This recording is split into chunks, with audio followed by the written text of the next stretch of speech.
Hola a todos, 반갑습니다. 스페인의 모든 것 예술편에 오신 모든 여러분들 진심으로 환영합니다. 자, 오늘은요, 우리 스페인의 모든 것 시리즈 그 두 번째 시간 예술편인데요. 오늘은 건축, 미술, 음악을 구석구석 한번 알아볼 예정입니다. 이번 영상은요, 특히 어떤 목적으로든 스페인을 방문하실 계획을 가지고 계신 모든 남친, 남편, 아빠들이라면 반드시 시청하셔야 하는 그런 영상입니다. 왜 그러느냐? 바로 이 건축과 미술, 음악이라는 예술 분야가 약간의 큐레이팅만 곁들여 주셔도 이 감상의 질이 순식간에 떡상하기 때문에 꼭 집중해서 끝까지 들어주시면 스페인에 가셔서 여러분들의 여자친구, 아내, 또 아이, 자녀들에게 이게 말이야, 이런 배경으로, 이런 양식으로, 이런 역사와 특징이 있어서 이렇게 막 설명을 쫙 해주시면 분명, 우리 아빠, 우리 남친, 우리 오빠, 이런 멋진 면이 있었어? 라고 하면서 눈이 막 초롱초롱해지고 여러분들의 어깨는 막 으쓱으쓱 하늘 높은 줄 모르고 치솟는 그런 경험 완전 가능하니까요. 꼭 끝까지 시청해 주시기 바랍니다. 또 이 아트를 좀 아는 남자, 멋있잖아요. 그죠? 뭔가 지적해 보이고, 몰랐던 새로운 모습이 보이고, 아주 멋있습니다. 저도 물론 그 덕을 많이 봤어요. 다만 저는 약간의 이 부작용이 있었습니다. 저는 아는 게 많아서 그런지 몰라도 너무 옆에서 구구절절 이건 뭐고 저건 뭐고 그래서 이건 어떻고 저건 어쩌고 너무 말을 많이 해서 제 와이프가 어느 순간 좀 조용히 좀 하라고 좀 가만히 감상 좀 하게 그런 부작용도 있을 수 있습니다. 그러니까 여러분들 너무 많이 하지 마시고 딱 적절한 필요한 만큼만 적절하게 해주시면은 분명 너무너무 멋있는 그런 여행이 되실 수 있을 겁니다. 또 건축과 미술, 음악을 보지 않고 또 스페인을 다녀오는 것도 너무 아까워요. 너무 이런 예술적 자산들이 풍부한 나라이기 때문에 여러분들 이번 영상 정말 큰 도움이 되실 거라고 생각합니다. 자, 그럼 먼저 이 세 가지 분야 중에 오늘 첫 번째 일부 시간에서는요, 건축에 대한 분야를 먼저 알아보도록 하겠습니다. 스페인 건축 이미 앞서서 지난 우리 개요 시간에 퀴즈로 내렸던 그 사진들이에요. 너무 멋있죠? 그런데 여러분들 해외의 건물들 뿐만 아니라 국내의 건물들을 어떻게 좀 보러 가시고 관람을 하시면서 혹시 한 자리에서 막 몇십 분씩 가만히 서서 구석구석을 살펴보면서 감상하는 그런 사람들을 보신 적이 있으신가요? 사실 저도 이런 뭐 국내외 여러 유적지들을 가서 그런 사람들을 보면은 처음에는 좀 이상하게 봤었어요. 아니 그게 깊게 볼 게 뭐가 있나? 뭐 특별한 게 뭔가가 있나? 그런 생각이었는데 제가 학교에서 스페인어를 전공하면서 여러 가지 건축들을 알아보기도 하고 또 그 뒤로 통역사로 활동하고 또 강사로 본격적으로 활동을 하기 시작하면서 자연스럽게 이 내용들을 공부를 하고 난 다음에 스페인에 가서 다시 이것들을 보니까 정말 저도 그 사람들이랑 똑같이 모든 구석구석마다 막 천장 올려다보면서 우와, 와 이게 그렇지 이게 이거구나. 근데 실제로 보니까 이런 모습이구나 하면서 연신 이 탄성을 자아내고 있는 모습을 발견할 수 있었습니다. 여러분들도 분명 오늘 이 영상을 끝까지 시청하신 뒤에는 저랑 똑같은 경험을 하시게 될 거라고 저는 확신합니다. 꼭 여러분들 끝까지 시청하셔서 부디 그 진한 감동을 함께 느껴보실 수 있기를 소망하면서 바로 시작해 보도록 하겠습니다. 자, 제가 표 하나를 준비했습니다. 처음부터 뭔가 복잡해 보이죠? 사실 스페인의 건축을 이해하려면 이 시대적인 흐름에 따라서 각각의 시대별로 주요한 또 유행했었던 건축 양식을 알아볼 필요가 있습니다. 이 표가 지금 보시기에는 좀 복잡해 보이시겠지만 이 각각의 양식들을 시대적 흐름에 따라서 하나하나 쫓아가다 보면 분명 어렵지 않게 이해할 수 있을 것이고요. 또 마지막에 다시 한번 이 표를 보시면 이 텍스트를 하나하나 볼 때마다 대표 건축물들의 모습이 떠오르는 재미를 느끼실 수 있을 겁니다. 스페인의 건축사는 전반적으로는 이탈리아나 프랑스와 같은 다른 유럽 국가들과 비슷한 흐름을 보여주고 있습니다만 오랜 시간 아랍의 지배를 받고 또 국토 회복 전쟁 레콘키스타 지난 역사편 기억하시죠? 이러한 역사들을 경험하면서 스페인에만 독특하게 자리 잡은 건축 양식들도 있습니다. 그래서 오늘 영상을 통해서 스페인의 건축을 이해하시고 나면은 다른 유럽 국가들뿐만 아니라 아랍 국가들에 대해서도 또 여러분들이 만약에 언젠가 아랍 국가들을 가시게 되면 남들과는 다른 또 깊이 있는 그 건축물을 감상하실 수 있게 될 거기 때문에 바로 한번 시작해 보도록 하겠습니다. 가장 먼저 만나볼 건축 양식은 바로 기원전 753년도부터 유행하기 시작했던 고전 로마 양식입니다. 사실 고전 로마 양식은 스페인 건축사의 뿌리라고 할 수 있습니다. 기원전 753년경에 이탈리아 반도에서 로마가 건국되고 난 뒤에 서기 476년 서로마가 멸망할 때까지 지금의 스페인을 포함한 유럽 전역에 널리 퍼진 고전 로마 양식은요, 대표적인 특징이 바로 반원 아치와 원 기둥 그리고 돔 천장과 삼각 천장이 그 대표적인 특징 중에 하나입니다. 가장 먼저 대표적인 이 로마 양식을 가진 스페인의 건축물을 알아보면 로마 수도교를 빼놓을 수가 없죠. 스페인의 수도인 마드리드에서 차량으로 대략 1시간 반 정도 이 북서쪽 방향으로 가다 보면 세고비아라고 하는 너무 아름다운 도시가 하나 있습니다. 이 세고비아에 위치한 로마의 수도교는요, 전 세계 로마 건축물 중에 가장 보존 상태가 좋은 사례 중에 하나예요. 실제로 가서 직접 보시면 정말 보존이 거의 완벽하다 싶을 정도로 되어 있습니다. 여러분들에게 이 높이를 가늠하실 수 있게끔, 그 장엄한 규모를 가늠하실 수 있게끔 제가 직접 찍은 사진을 보여드리려고 그렇게 표현해봤는데, 여기 바닥에 서서 하늘을 보고 있는 사람이 바로 접니다. 네, 사람이 이 정도 크기예요. 굉장히 높죠. 전체 높이는 대략 28.5m 정도 되고요. 길이는 이 다리만 놓고 보면 813m인데, 사실 이 로마 수도교는 도심에서 약 17km가량 떨어진 푸엔테프리아, 한국말로는 차가운 샘이라는 이름의 샘에서 물을 끌어와서 도시의 곳곳에 분배하는 역할을 하고 있었다고 합니다. 현재는 활용되고 있지는 않은데 이중 아치 구조죠. 2층 반원 아치 구조로 로마 건축 양식의 전형적인 특징을 보여주고 있고요. 또 대표적인 특징 중에 하나는 바로 시멘트 몰타르나 아니면 다른 접착제 없이 오로지 화강암 석재를 정교하게 깎아서 쌓아 올린 방식으로 만들어졌는데, 이 아치는 구조적인 안정성을 가지고 있어서 아주 적은 재료를 가지고 또 매우 안정적으로 또 넓은 공간을 활용할 수 있다는 특징이 있었습니다. 또 스페인에 위치한 대표적인 이 로마 건축물 중에 하나는 메리다입니다. 한번 제가 지난 역사 시간과 일반 개요 시간에서 언급해 드린 적이 있었죠. 이 메리다는 스페인 내에서 가장 로마 유적지가 많은 곳이에요. 아우구스투스 황제가 부상을 입고 퇴역하거나 또는 어떤 연한이 다 차서 은퇴한 군인들을 위한 휴양지를 만들어주기 위해서 건설한 도시가 바로 메리다인데, 이곳에는 역시 그들의 유흥을 위한 공연장이 위치해 있었습니다. 실제로 현재에도 6,000명 정도의 관객을 수용할 수 있다고 하고요. 원 기둥과 또 여기 보시면 반원아치 지붕과 같은 전형적인 로마 양식을 엿볼 수 있죠. 현재도 이 메리다 공연장은요, 여전히 이 국가 주요 행사나 이 메리다 전용 예술 공연장으로 사용되고 있습니다. 그래서 매년 여름이 되면 페스티벌 인터나시오날 데 테아트로 클라시코 데 메리다라는, 또 우리말로 하면 메리다 국제 클래식 페스티벌이라고 하겠네요. 그래서 이런 페스티벌의 주 무대로 여전히 사용되고 있다고 해요. 그래서 여러분들이 6월에 또는 여름에 이렇게 스페인을 방문하시게 된다면 메리다 한번 가셔서 로마 시대에 건설된 공연장에서 예술 공연을 본다고 너무 멋있잖아요. 그죠? 꼭 한번 경험해 보셨으면 좋겠고요.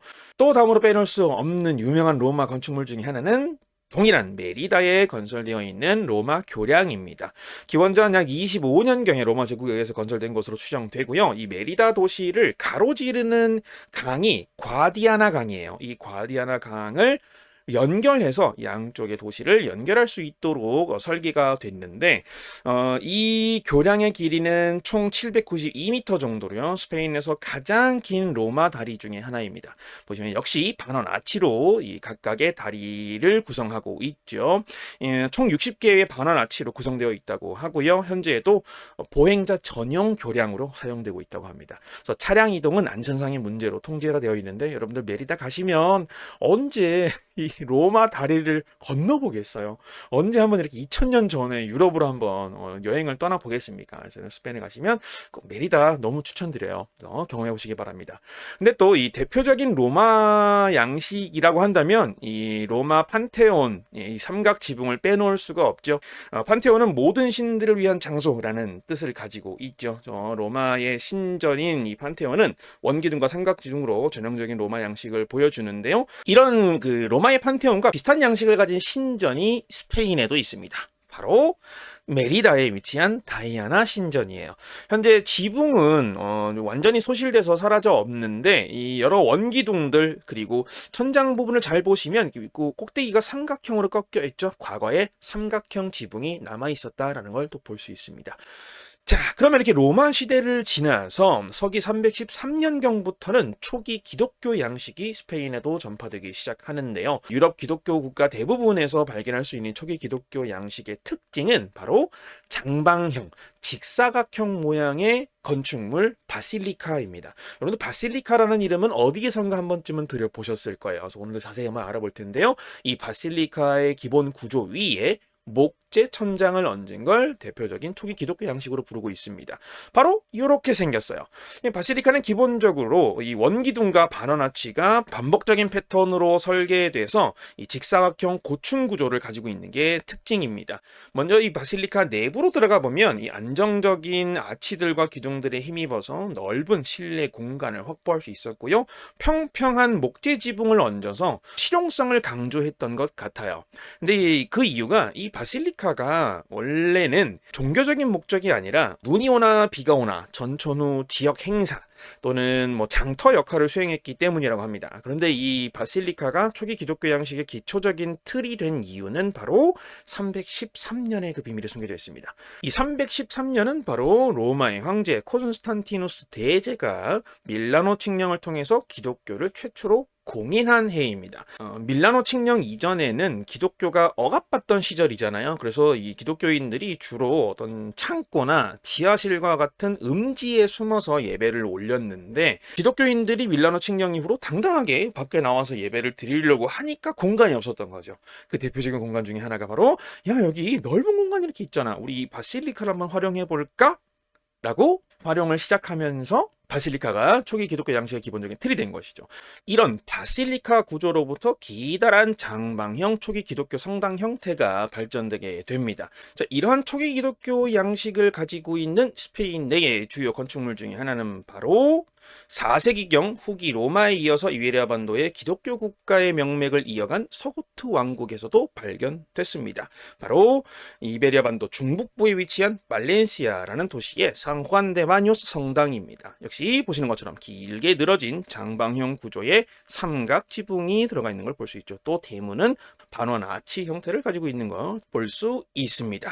하지만 스페인에 있는 초기 기독교 양식 건축물 중에 최고로 평가받는 건 단연 이 마드리드에서 차로 1시간 반가량 서북부 쪽에 위치한 아빌라라는 너무너무 아름다운 도시에 위치한 5세기경에 건설된 산 빈센테 성당입니다.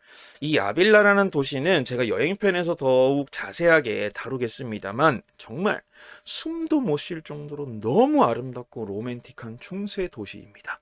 그래서 여러분들 제가 여행편에서 자세하게 설명드릴 테니까요. 꼭 시리즈 끝까지 시청하시길 바랍니다. 어쨌든 다시 돌아와서 이 산빈센테 성당은요, 보시는 것처럼 이미 외형에서부터 장방형으로 길게 늘어진 바실리카 구조를 볼 수 있죠. 거기에 건물 곳곳에 이제 반원 아치와 원기둥, 삼각 지붕 등등 여러 로마식 디자인이 가미된 것을 확인할 수 있습니다. 그렇게 시간이 흘러 700년대가 되면 이미 역사편에서 전달해드렸죠. 서기 718년도부터 모든 이베리아 반도는 반달족의 후예인 이슬람 베르베르족의 시대 알안달루스가 시작됐었죠. 그렇게 이베리아 반도 전역에 아라베스크 양식이 전해지게 됩니다. 이 아라베스크 양식의 가장 큰 특징은 바로 로마의 반원 아치를 좀 더 끝부분을 뾰족하게, 그리고 이 아치가 좀 더 안쪽으로 말려들게 만들어 놓은 말발굽 아치, 그리고 펜던티브 돔천장이라는 것이 가장 큰 특징 중에 하나입니다. 이 펜던티브 돔천장은 사실 이 동로마, 비잔틴 제국에서 이슬람 사람들이 도입해서 가져온 양식 중에 하나예요. 이 펜던티브 돔천장이 무엇인지는 잠시 뒤에 좀 자세하게 설명드리고요. 또 이 이슬람 건축물의 특징은 첨탑이죠. 저 네모나게 높게 솟은 첨탑들, 뾰족하게 솟은 첨탑이 가장 큰 특징인데, 이 아라베스크 양식을 먼저 이해하기 위한 사진을 소개시켜 드리자면 대표적인 건축물이 바로 예루살렘에 있는 알 악사 모스크 입니다. 이 안달루스 초기 현재 스페인의 땅을 지배했던 이슬람 칼리프국 우마이야 왕조가 이슬람의 성지인 예루살렘에 건설한 모스크인데요. 건물 외부에 상부에 뾰족하고 얇아진 이 아치를 디자인해 놓고 그 위에 형형색색의 타일로 예쁘게 꾸며놓은 것을 볼 수 있죠. 또 건물 중앙에는 커다란 돔이 설치되어 있는 것도 확인할 수 있습니다. 이 알락사 모스크 성당 내부로 들어가 보면 역시 이 끝이 뾰족한 아치들을 발견할 수 있는데, 이 아라베스크 건물 내부 아치의 특징은 바로 보시는 것처럼 흰색과 빨간색 벽돌이 교차하면서 독특한 패턴을 만들어내고 있다는 겁니다. 이러한 양식은 역시 스페인에 건축된 아라베스크 양식의 건물에서도 찾아볼 수 있습니다. 바로 그 대표적인 사례가 꼬르도바 모스크입니다. 이 꼬르도바 모스크 내부로 들어가 보면 방금 전에 알락사 모스크에서 보셨던 그 패턴들이 동일하게 반영되어 있는 것들을 볼 수 있죠. 그리고 이 아치의 형식이 좀 더 안쪽으로 몰려드는 말말굽의 형태를 찾아볼 수 있습니다. 이 꼬르도바 모스크 중앙으로 가보면 돔천장을 볼 수 있는데요. 이 돔천장의 특징이 혹시 보이시나요? 여러 개의 아치가 서로 교차하면서 이 교차 지점 위에 돔을 얹어놨다는 겁니다. 이걸 바로 펜던티브 아치라고 부릅니다. 그리고 이 펜던티브 아치의 교차점 사이사이에 반원 아치 형태의 창문을 내서 밖에서부터 들어오는 빛이 이 돔 내부를 환하게 비출 수 있도록 만들어 두었다는 것이 또 대표적인 특징 중에 하나죠. 이 아치가 서로 교차하면서 만들어내는 독특한 특유의 안정적인 구조 때문에 거대한 돔을 위에다가 얹을 수 있었던 건데, 이슬람 사람들은 건물 전체와 마찬가지로 이 돔 역시 전형적인 이슬람 양식의 디자인을 가미해 두었습니다. 여러분들이 이슬람 건축물의 인테리어를 관람하시면서 기억하셔야 될 가장 큰 특징 중에 하나는 바로 사람과 동물이 등장하지 않는다는 겁니다. 왜 그런가? 이슬람은 코란의 율법상 사람이나 동물을 그려넣는 건 우상을 숭배하는 것으로 간주하고 엄격하게 금지했기 때문인데요. 이러한 영향 때문에 대부분의 이슬람 양식의 건축물 내부의 디자인, 인테리어 장식들은 이렇게 반복적인 기하학적인 패턴이나 이슬람 코란에 적혀진 아랍 문자, 그리고 뭐 식물이나 자연 속에 존재하는 다른 요소들을 가지고 예쁘게 반복적인 패턴, 또 모자이크 형식을 만들어내면서 디자인을 해놓은 것이 가장 큰 특징 중입니다. 이러한 양식은요, 뒤에 이어서 소개시켜드릴 스페인의 모든 이슬람 양식의 건축물들에서 동일하게 나타나는 특징이기 때문에 기억해 두시면 한층 더 재미있게 스페인 건축을 관람하실 수 있을 겁니다. 또 다른 아라베스크 건축 양식의 주요 특징 중에 하나는 바로 첨탑이었습니다. 보시는 이 첨탑은요, 현재 모로코 마라케시에 위치한 12세기경에 지어진 쿠투비아라는 이름의 첨탑인데, 마치 말뚝을 박아놓은 것 마냥 이렇게 네모 반듯하게 우뚝 서 있죠. 그래서 이 첨탑이 위치했던 것은 주로 사원 근처입니다.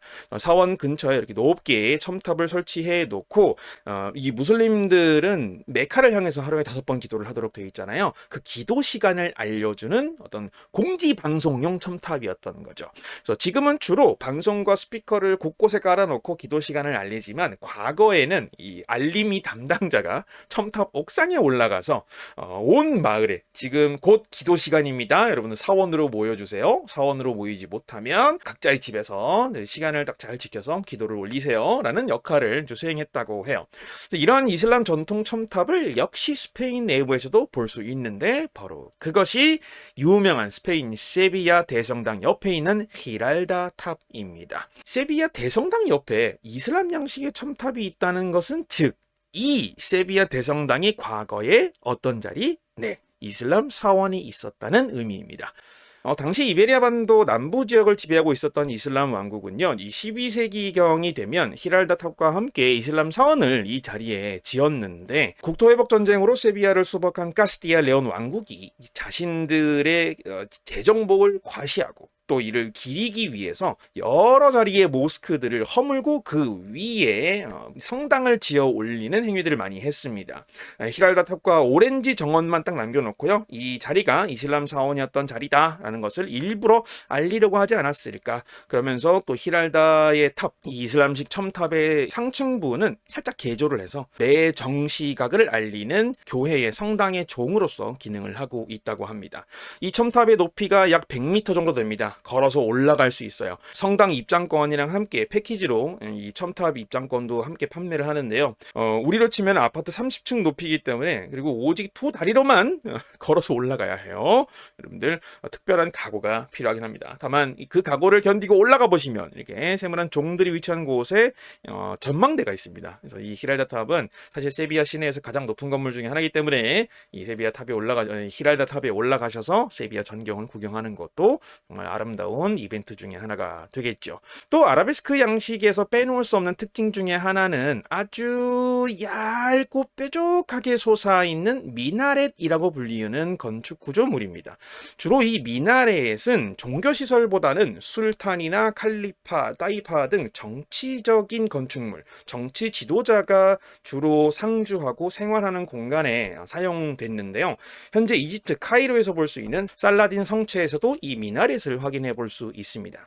이러한 양식이 적용된 건축물이 스페인에도 있습니다. 바로 그것이 너무나도 유명한 세고비아의 알카사르입니다. 네, 디즈니 백설공주 성의 모티브가 된 것으로 너무 유명했다고 말씀드렸죠. 이 사진을 보시면 건물 곳곳에 얇고 뾰족한 어떤 첨탑들을 보실 수 있어요. 때때로 규모가 크기도 하지만 작은 것들이 여러 개 반복적으로 배치가 되어 있는 걸 볼 수 있습니다. 누가 봐도 미나렛을 연상시키죠. 여러분들이 사실 스페인에 가시면요, 어느 도시를 가나 알카사르나 알카사바를 보실 수 있어요. 이 알카사르는 이슬람의 정치 지도자나 통치자들이 거주했던 성체를 의미하고요. 알카사바는 군사적 목적으로 사용된 방어 요새 또는 성곽을 의미합니다. 이 용어의 차이만 알고 가셔도 여기가 원래는 누가 거주하던 곳이구나를 알 수 있는데, 이 중세 기독교 국가들은 국토회복 전쟁을 통해서 이슬람 영토를 점점 남쪽으로 점령해 갈 때마다 이 알카사르를 살짝 자신들의 방식으로 개조를 해서 주로 왕실이나 귀족들의 성으로 사용해왔다고 합니다. 특히 이 세고비아 알카사르는 한때 국토회복 전쟁을 완수하고 신대륙을 발견한 스페인 역사상 가장 위대한 국왕으로 평가받는 그분 계시죠? 바로 이사벨 1세 여왕이 어린 시절 청소년기에 주로 생활하고 성장했던 그런 장소로 알려져 있어서요. 세고비아 알카사르에 가시면 이사벨 1세 여왕의 젊은 시절의 흔적들을 많이 만나볼 수 있습니다. 또 이사벨 1세를 주인공으로 한 여러 예술 작품들도 많이 내부에 전시가 되어 있어요. 자, 이렇게 아라베스크 양식의 시대가 남쪽에서 점점 더 꽃피울 시기에 바로 북쪽에서는 로마네스크 양식이 꽃피우기 시작합니다. 시간이 흘러서 중세 900년도가 되면 스페인 기독교 국가들의 국토회복 전쟁이 가장 치열해질 때쯤 이 북쪽의 비레네 산맥을 넘어서 프랑스에서 로마네스크 양식이 스페인에도 전해지게 됩니다. 로마네스크는 사실 다소 이들의 양식을 폄하하기 위해서 19세기쯤에 뒤늦게 명칭이 부여된 양식 중에 하나예요. 로마네스크는 말 그대로 로마와 비슷한이라는 뜻입니다. 그래서 이 북쪽에 노르만과 바이킹들, 게르만족들이 남쪽에 내려와서 로마를 흉내내고 따라한 아류작이다라는 어떤 비판을 위해서 지어진 이름이라고 하는데요. 대표적인 이 로마네스크 양식의 특징 중에 하나는 바로 두꺼운 벽과 작은 반원아치 창문, 반원통형 국융, 이 정말 뭔지 모르겠습니다. 자세히 뒤에 알려드리겠죠. 그리고 라틴형 십자가가 대표적인 특징이에요. 사실 이 모든 것들이 대부분 다 비슷한 어떤 목적과 이유 때문에 탄생한 특징 중에 하나인데, 그때 무엇일지 제가 직접 사진을 보여드리면서 설명해 드리겠습니다. 자, 가장 대표적인 로마네스크 외형을 가진 스페인의 건축물은 바로 사진에 보이시는 레온의 도시에 위치한 산 이시도로 성당입니다. 11세기경에 레온 왕국에 의해서 건설된 이 성당은요, 사진에서 보시는 것처럼 얇은 반원아치 창문들이 여러 개 이렇게 배치가 되어 있는 것들을 볼 수 있죠. 그런데 이 창문들을 유심히 잘 보시면, 이쪽 보겠습니다. 창문을 통해서 이 건물의 외벽의 두께를 가늠할 수 있는데 어떠신가요? 상당히 두꺼워 보이죠? 이 로마네스크 건물의 특징은 건축물을 기존보다는 더 높고 웅장하게 세우기 위해서 할 수 없이 벽을 두껍게 하다 보니 창문이 작아진 그런 특징을 가지고 있습니다. 여러분들이 스페인 어디를 가시든 뭔가 건축물이 오래돼 보이기는 하는데 아치 창문이 조금 얇네, 작고 벽이 두껍네, 로마네스크 양식이구나. 기본적으로 기다란 형태를 가지고 있지만 벽이 좀 두껍구나. 그러면 이렇게 로마네스크 양식이다라고 유추하셔도 될 정도예요. 또 다른 로마네스크 양식의 건축물은 비슷한 시기에 아라곤이라는 도시의 하카에 건설된 산 페드로 데 하카 대성당입니다. 역시 여기에도 얇은 반원 아치 창문들과 그 창문들을 통해서 엄청나게 두꺼운 외벽이 있다라는 것을 유추할 수 있죠. 그리고 또 곳곳에 로마식 원통 기둥, 그리고 이 대문의 반원 아치, 대문 이런 것들 보면서 로마 양식을 계승한 것을 발견할 수 있죠. 이 하카대 성당 내부로 들어가 보면 앞서 말씀드린 반원통형 석재 궁룡이라는 걸 볼 수 있습니다. 이건 사실 별게 아니에요. 수직으로 나란히 배치된 아치 기둥들 위에 반원통형 천장이 길게 연속되어 있는 것을 바로 반원통형 석재 궁룡이라고 부릅니다. 하카대 성당 이후 12세기 무렵부터 서유럽 기독교 국가들은 이 반원통형 석재 궁룡을 활용해서 아주 기독교스러운, 사실상 기독교의 정수라고도 불리는 독특한 건축 양식을 만들어냈는데, 이 양식이 적용된 최초의 건축물 중에 하나가 바로 살라망카 구 대성당입니다. 너무 거대하고 멋있게 생겼죠. 이미 정면 사진에서도 이 좁은 아치 창문들 그리고 두꺼운 외벽이 느껴집니다. 그런데 17세기의 외형이 리모델링 되면서 바로크 양식이 약간 가미됐는데, 이 바로크 양식도 잠시 뒤에 만나보실 수 있습니다. 어쨌든 이 당시의 로마네스크 양식을 대표하는 특징이 바로 건축물이 십자가 형태를 띠고 있다는 겁니다. 그리고 대부분 십자가의 머리는 동쪽으로 배치가 되어 있다는 거예요. 바로 해가 떠오르는 곳이죠. 그래서 여러분들이 로마네스크 시대 이후에 지어진 성당이라면 이렇게 십자가 형태를 띠고 있다는 걸 공통적으로 발견하실 수 있어요. 이 형태만 봐도 노트르담 성당과 비슷하게 생겼는데요. 맞습니다. 그래서 프랑스하고는 이 건축 양식의 교류가 활발했기 때문에 스페인에서도 특히 로마네스크 이후에 고딕 양식으로 넘어가면서 이런 십자가 형태를 가진 교회들을 많이 만나볼 수 있어요. 살라망카 구 대성당 을 하늘에서 보시면 이게 말씀드린 십자가 형태를 볼 수 있는데, 이게 바로 앞서 말씀드린 라틴형 십자가 양식입니다. 이 시기 이후 건설된 스페인의 성당들은 대부분 라틴형 십자가 모양으로 건설이 됐는데요. 이렇게 하늘에서 볼 때 십자가 모양을 띠게 한 것, 그리고 머리 부분을 동쪽에 배치한 것은 아무래도 하늘에서 보시는 하나님께서 보시고 흡족하십시오라는 어떤 목적을 가진 거겠죠. 이 살라망카 구 대성당 내부로 들어가 보면 반원통형 석재 궁룡과 그리고 두꺼운 아치 기둥 구조를, 아주 두꺼운 아치 기둥 구조를 또렷하게 볼 수 있습니다. 초기 기독교의 바실리카 양식에 비해서 훨씬 더 웅장하고 전체적으로 압도하는 무게감이 느껴지시나요? 잘 기억해 주세요. 이 로마네스크 형식의 발전이 곧 이어지는 고딕 양식에서 진짜 빛을 발하게 됩니다. 고딕 양식을 보기 전에 사실 스페인에는 무데카르라고 하는 독특한 이름을 가진 건축 양식이 한때 유행했습니다. 바로 1200년대부터 1400년대까지 스페인 남부에서 발원한 양식인데요.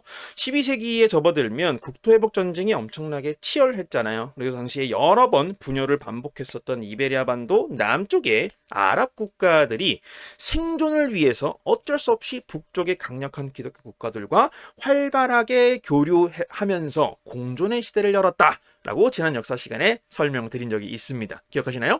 이 공존의 시대 덕분에 전 세계에 오직 스페인에만 존재하는 단 하나의 건축 양식이 만들어졌으니 바로 그 이름이 무데카르입니다.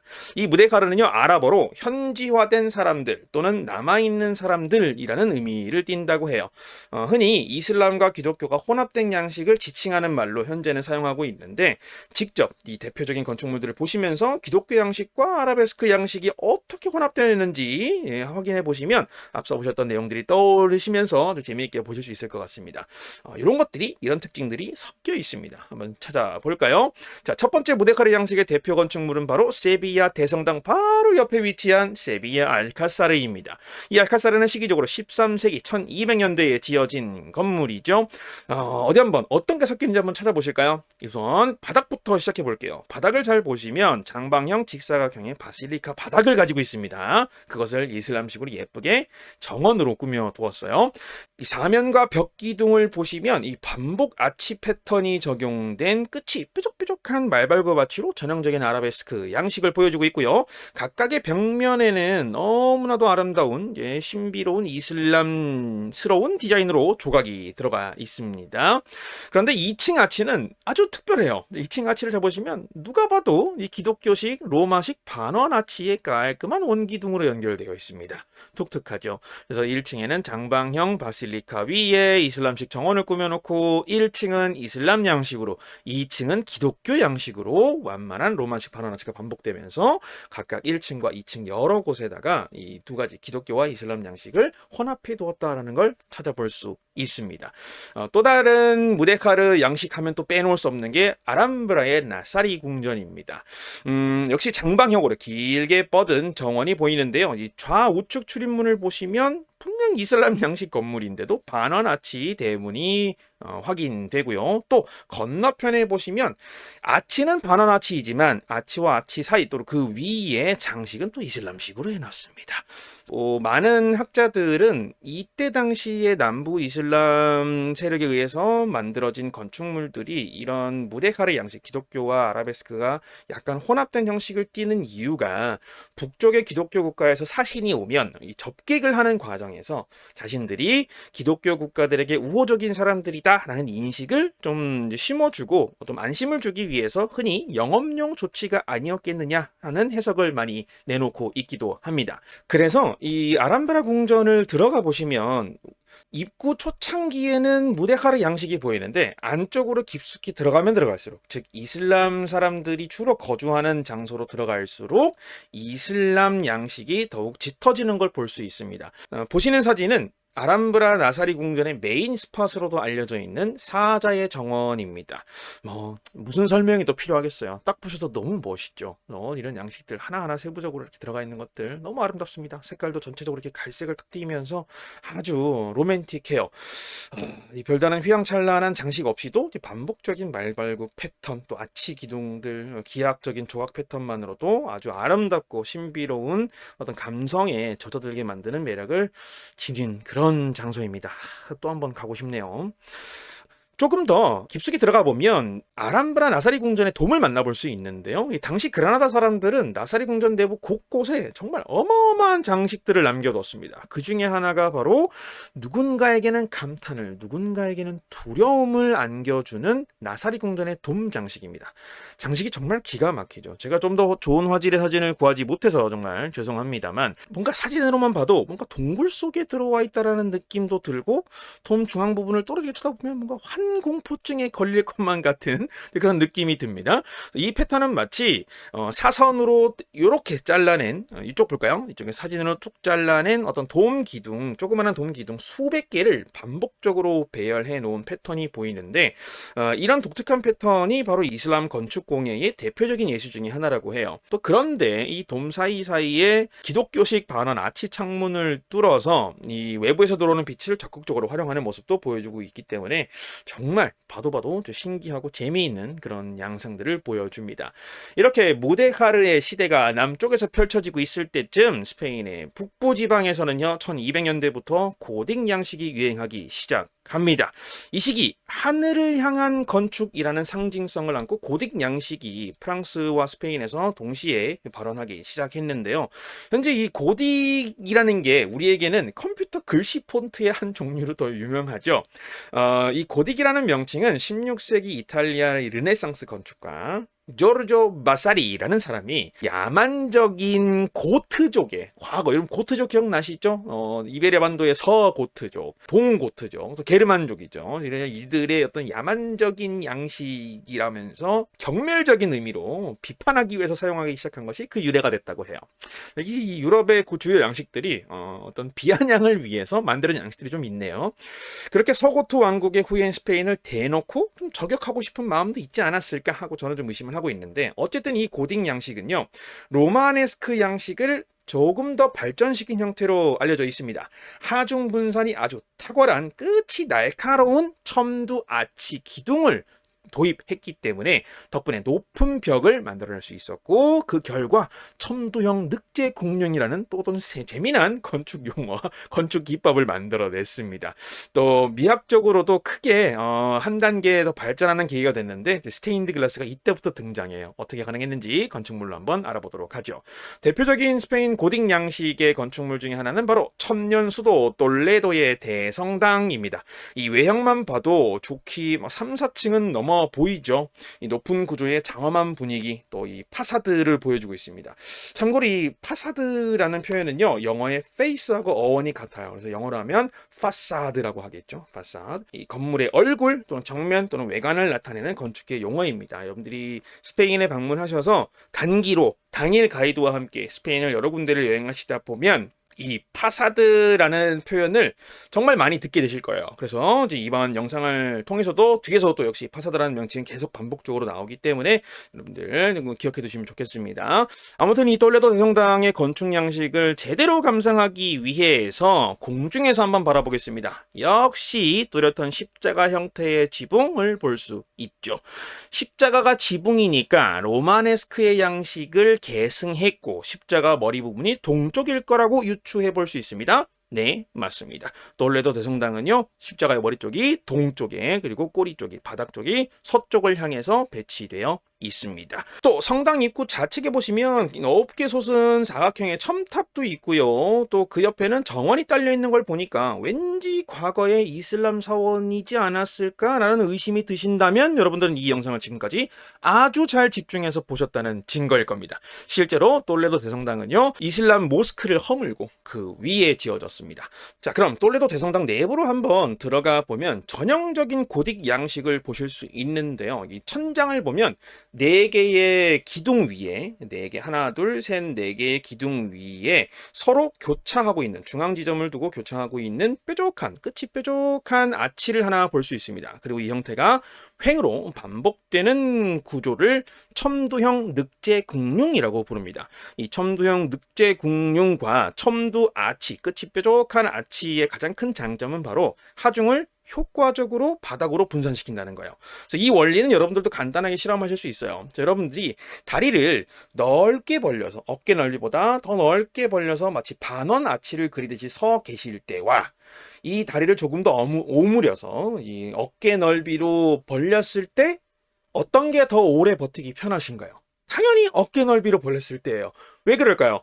반원 아치는 구조적인 안정성을 띠긴 하지만 이 하중이 양좌우로도 퍼지게 만드는 구조적 단점을 가지고 있는데, 이 아치를 오므리게 되면 위에서부터 모든 하중의 대부분이 다 양옆이 아니라 바닥으로 쏠리게 되죠. 그래서 바닥의 기초공사만 튼튼하게 하면 위로 더 높게 건물을 세워 올릴 수 있었던 거예요. 그래서 이러한 첨두 아치의 장점 때문에 기둥 간의 간격을 넓혀서 더 많이 실내 공간을 활용할 수 있고, 그러다 보니 좀 더 화려하고 다양한 인테리어들을 추가할 수 있게 됐고, 무엇보다 고딕 건축의 가장 큰 특징 중에 하나는 기둥과 기둥 사이의 거리가 넓다 보니까 창문을 커다랗게 만들 수 있었던 거예요.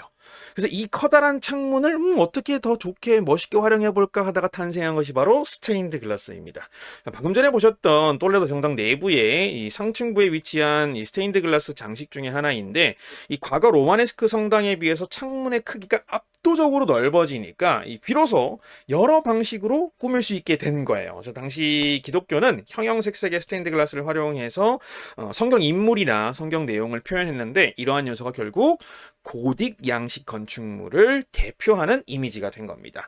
자, 또 다른 스페인의 대표 고딕 성당을 만나볼까요? 그것은 바로 세비야의 스페인 대성당입니다. 네, 이미 세계에서 3번째로 가장 큰 성당으로 알려지면서 여러분들도 다 알고 계시죠? 역시나 십자가 형태의 지붕을 가지고 있다는 걸 볼 수 있고요. 첨탑과 정원을 끼고 있으니 당연히 성당 이전에 이슬람 사원이었음을 단박에 눈치챌 수 있습니다. 성당 내부로 들어가 보시면요, 역시 높게 솟은 기둥 기둥의 그 끝에 첨두형 늑제 공룡이 설치되어 있는 것을 볼 수 있고요. 넓은 기둥 간의 간격을 활용해서 그 안에 내부에 여러 다양한 장식과 공간으로 꾸며두었습니다. 시간 관계상 사진으로 이 모든 장식들을 다 보여드리고 설명해드릴 수는 없습니다만 여러분들 꼭 방문해 보셔서 성당 내부의 여러 공간들과 장식들을 감상하셨으면 좋겠습니다. 자, 이 세비야 대성당에서 역시 빼놓을 수 없는 것이 바로 요 끝에 보이시죠? 거대한 창문을 통해서 스테인드 글라스 공예가 설치되어 있는데요. 엄청나게 많습니다. 세비야 대성당도 역시 거대한 창문을 바탕으로 여러 곳곳에 스테인드 글라스 장식이 펼쳐져 있기 때문에 꼭 빛이 잘 드는 낮 시간에 가셔서 만끽하고 오셨으면 저는 좋겠습니다.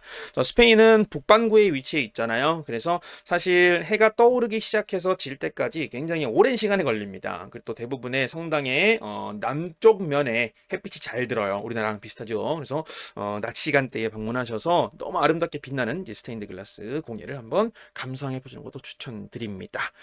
자, 그렇게 많은 분들이 아시는 것처럼 1400년대에 이르면 교황청을 비롯한 기독교가 면제부 팔아 제끼고 이러면서 이제 부패와 타락이 끝장에 달하게 되죠. 이때 인문주의가 등장하기 시작한 이탈리아에서는 1400년경부터 르네상스가 시작되게 됩니다. 하지만 당시 유럽 내에서 가장 종교적으로 보수적이었던 스페인에는요, 이 레콩키스타를 통해서 국토 회복을 완전히 완료하고 또 아메리카를 발견한 이후인 1500년대가 되어서야 비로소 르네상스가 유입되기 시작했습니다.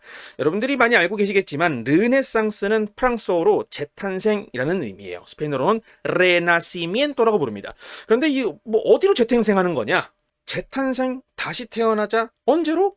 영광스러웠던 로마의 시대로라는 뜻을 내포하고 있기 때문에 로마의 양식을 부활시켰고요. 또 오랜 시간 억눌려 있었던 과학계가 전면에 점차 서기 시작하면서 대칭과 정비율을 강조한 것이 가장 큰 특징 중에 하나입니다. 이 스페인에요, 사실상 최초로 르네상스 양식을 들여온 사람은 바로 지난 역사편에서 보셨던 신성 로마 제국의 황제 카를 5세였습니다. 스페인 왕으로서는 카를로스 1세, 카를 1세죠. 이름을 혼동하시면 안 됩니다. 카를 5세는 이퀄 카를 1세다. 스페인에서만큼은요. 어쨌든 이렇게 보시는 사진은 스페인이 지어진 거의 최초의 르네상스 건물로 평가받는 그라나다의 보물 아람브라 안에 위치한 카를 5세의 궁전입니다. 딱 봐도 세로로 반을 똑 하고 자르면 좌우가 완벽하게 대칭을 이루는 것을 볼 수 있고요. 또 곳곳에 네모, 동그라미 등등 여러 좌우 대칭을 이루고 있습니다. 그리고 여기에 삼각 창문들, 원 기둥, 반원 아치 같은 여러 로마 양식을 그대로 재현해내는 것을 볼 수 있죠. 많은 분들이 아람브라를 방문하셔서 이 건물을 보시면 뭔가 좀 뜬금없다, 좀 안 어울린다, 주변에 있는 건물들이랑 이렇게 평가하시는 분들 많이 계시는데요. 분명 이 카를 5세 궁전이 나사리 궁전 안에서는, 아람브라 안에서는 이질적인 건 사실입니다. 그런데 여러분들이 그 카를 5세가 스페인과 아람브라를 얼마나 아끼고 좋아했는지를 나타내는 중요한 건축물이다, 이런 지식적 배경에 대한 이해를 가지고 보시면 분명 더 재밌게 보실 수 있을 거예요. 실제로 카를 5세는 스페인을, 또 그 중에서도 아람브라 궁전을 제일 좋아했기 때문에 여기 내가 정말 사랑하는 곳이야 라는 애정을 표현하기 위해서 실제로 장기간 거주하면서 직무도 보고 통치 행위를 하기 위해서 만들어진 건축물로 보시면 되겠습니다. 또 다른 스페인에 위치한 르네상스 건축물은 바로 1527년에 세비야에 건설된 시청사입니다. 이 사진을 보시면 좌우 대칭, 정, 비율이 딱 봐도 르네상스 양식인 것이 한눈에 보이죠. 하지만 이 아람브라 카를 5세 궁전과 약간 다른 느낌을 주는데 그 이유는 바로 세비야 시청사는 르네상스 양식의 구조에 이 고딕 양식의 장식들이 곳곳에 추가됐기 때문이에요. 그래서 이러한 양식을 건축계에서는 플라타리스크라고 이제 부르는데, 이 플라테레스크 양식이 은세공사를 의미하는 스페인어 플라테로, 네, 은을 스페인어로 플라타라고 합니다. 이 플라테로에서 유래한 표현이에요. 그래서 마치 은세공을 하는 것처럼 로마 르네상스 구조의 건축물에다가 이렇게 예쁜 디자인을, 섬세한 디자인을 복잡하게 이제 해놨다라는 것에서 따왔다고 해요. 세비야 시청사는 세비야 대성당에서 걸어서 5분도 안 걸리는 거리에 있습니다. 그래서 여러분들이 세비야를 가시게 되면 꼭 한번 들러서 건물을 감상하시는 걸 추천드리는데, 참고로 이 건물은 여전히 세비야 시청사로 사용되고 있어요. 엄청나죠? 500년 된 건물에 전기랑 수도는 또 어떻게 넣을 것이며 또 어떻게 또 넣었고 지금까지 이렇게 실제로 사람들이 생활을 하고 활용을 할 정도로 관리를 잘할 수 있을까 생각하면은 스페인 사람들이 진짜 얼마나 본인들이 가진 문화유산을 보호하는 데 진심인지 또 알 수 있는 지점이라서 정말 대단하다는 생각이 들고요. 실제로 이 세비야 시청사는 조금 의미 있는 상징적인 행사나 업무를 위해서만 현재는 사용되고 있고 문화유산으로 지정이 됐기 때문에 이 다른 어떤 증개축을 할 수가 없도록 되어 있대요. 그래서 현재로서는 주변에 좀 뭐 메인 행사가 있을 때 그럴 때만 한번 이렇게 활용을 하고 있고요.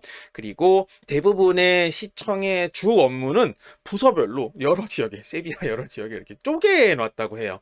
세비야 사람들 좀 불편하겠죠. 시청 업무 보러 가면은 뭐 부동산은 어느 사무실로 가시고요. 또 아니면 뭐 등기는 어느 사무실로 가시고요. 그래서 그런 불편함을 감수하고서라도 이렇게 아름다운 시청사를 현재로도 사용 가치를 부여함으로써 더 큰 의미를 부여해 놓았다고 합니다.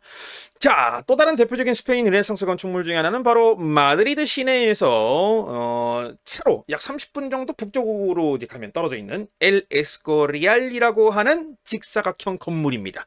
이 건물은 딱 봐도 르네상스 양식이 보이시죠? 온통 네모난 창문들이 있고요. 딱 네모 반듯한 전체적인 건물 구조를 가지고 있어서 르네상스임을 쉽게 알 수 있는데 이 엘 에스코리알이라고 하는 건축물은요. 카를 5세의 아들이자 스페인 제국의 두 번째 왕이었던 펠리페 2세가 마드리드 천도를 완성하고 더욱더 강력한 중앙 집중 권력을 깨하기 위해서 만들어 놓은 건물로 알려져 있는데요.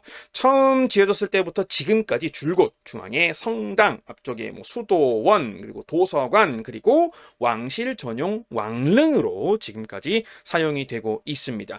이 왕릉에 이 에스코리알에 묻힌 마지막 스페인 왕은 1941년에 사망한 알폰소 13세인데요. 여러분들 역사편에서 보셨듯 1939년에 이제 프랑코 군부 독재 정부가 들어오면서 왕정이 잠시 폐지됐었죠. 그리고 다시 복권된 후안 카를로스 1세는 아직 살아있기 때문에 1941년 이후로는 아직 에스코리알에 묻힌 스페인의 왕이나 또는 왕비는 없습니다. 참고로 이 에스코리알이라는 이름은요, 스페인어로 광물 정제 공장에서 남은 찌꺼기, 광재들을 쌓아놓은 덤이나 또는 그런 장소를 나타내는 표현이에요. 에스코리아가 묻힌 땅 에스코리알이라고 부릅니다.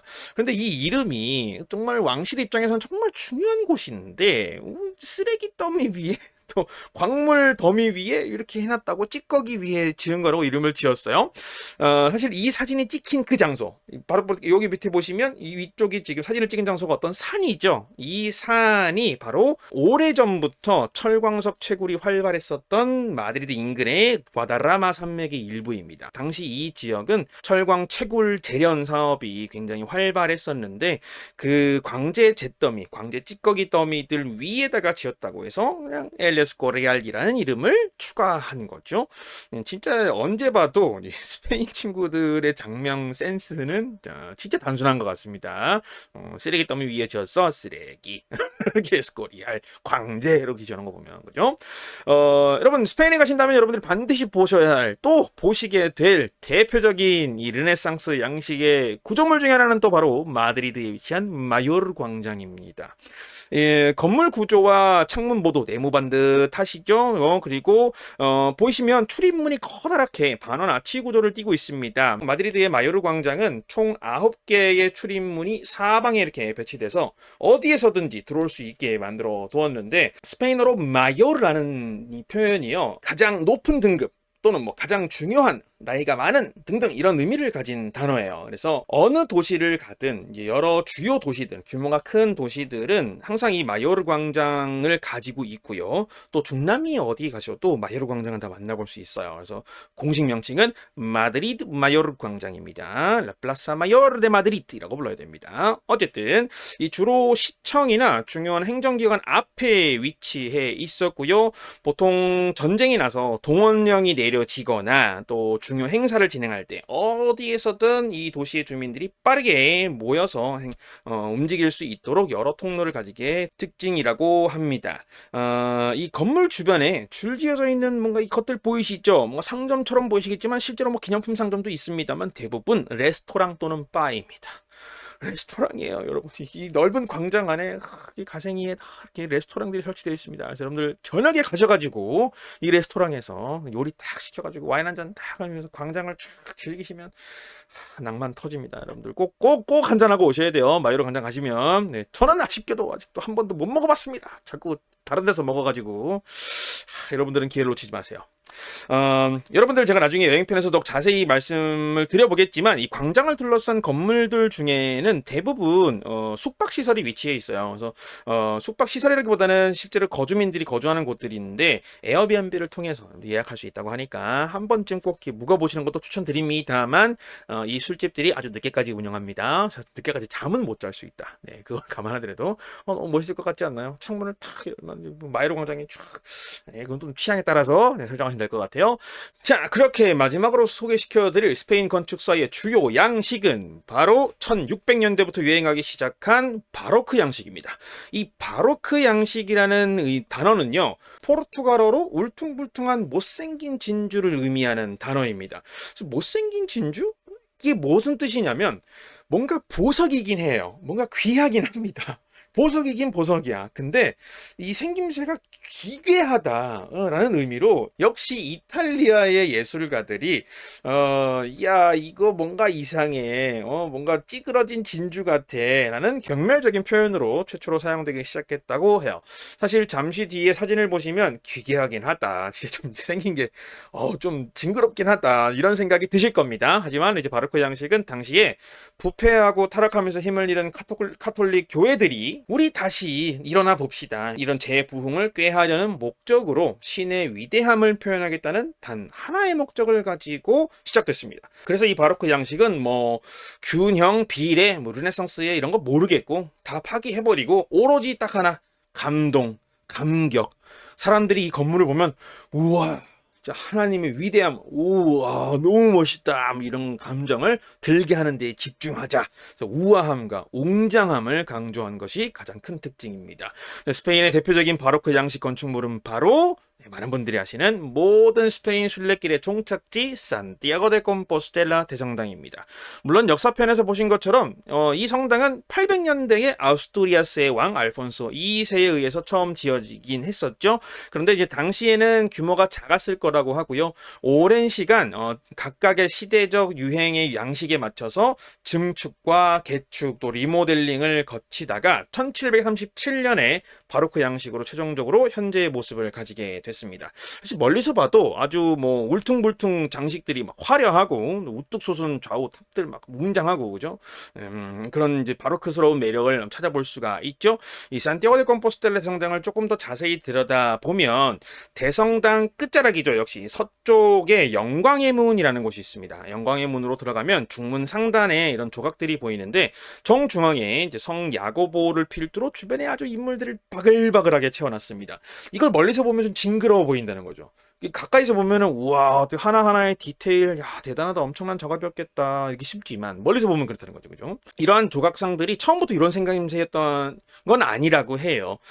정중앙에 위치한 성 야고보 조각은 1100년대에 로마네스크 양식으로 증축이 됐을 때 처음 새겨졌다고 하는데 이후에 뭐 고딕 양식, 르네상스 양식을 거치면서 이제 최종적으로 바로크 양식을 가지게 됐을 때 이렇게 점차 추가되면서 바글바글해지지 않았을까 이렇게 추정을 하고 있습니다.